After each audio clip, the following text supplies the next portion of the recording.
පුරාවස්තු සෙවීමේ අරමුණින් දියබෙදුම සහ කපුගොල්ලෑව ප්‍රදේශයේ කැණීම් කටයුතු කරමින් සිටි පුද්ගලයන් පිරිසක් පොලිසිය විසින් අත්අඩංගුවට ගෙන තිබෙනවා.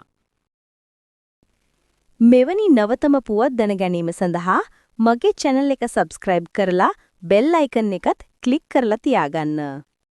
ඒ අනුව පොළොන්නරුව අපරාධ විමර්ශන කාර්යාංශයේ නිලධාරීන් කණ්ඩායමක් විසින් ලද තොරතුරක් මත ඊයේ 26 අලුයම් කාලයේදී පොළොන්නරුව දිස්ත්‍රික්කයේ දියබෙදුම පොලිස් වසමේ නුවරගයාය ප්‍රදේශයේදී වැටලීමක් සිදු කර පුරාවස්තු සෙවීමේ අරමුණින් කැණීම් කරමින් සිටි සැකකරුවන් තිදෙනෙකුද කැණීම් උපකරණ සහ පූජා භාණ්ඩද අත්අඩංගුවට ගෙන ඇති බවයි සඳහන් වන්නේ.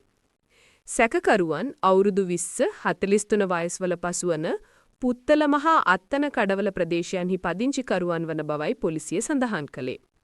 මේ අතර ඊයේ දහවල් කාලයේදී හොරව පොතාන කපුගොල්ලෑව පොලිස් වසමේ දුටුවෙව ප්‍රදේශයේදී කපුගොල්ලෑව පොලිස් ස්ථානයේ නිලධාරීන් කණ්ඩායමක් විසින් ලද තොරතුරක් මත වැටලීමක් සිදු කර ඇති අතර එහිදීද පුරාවස්තු සෙවීමේ අරමුණින් කැණීම් කරමින් සිටි සැකකරුවෙකු කැණීම් උපකරණ සහ පූජා භාණ්ඩ සමගින් අත්අඩංගුවට ගෙන තිබෙනවා.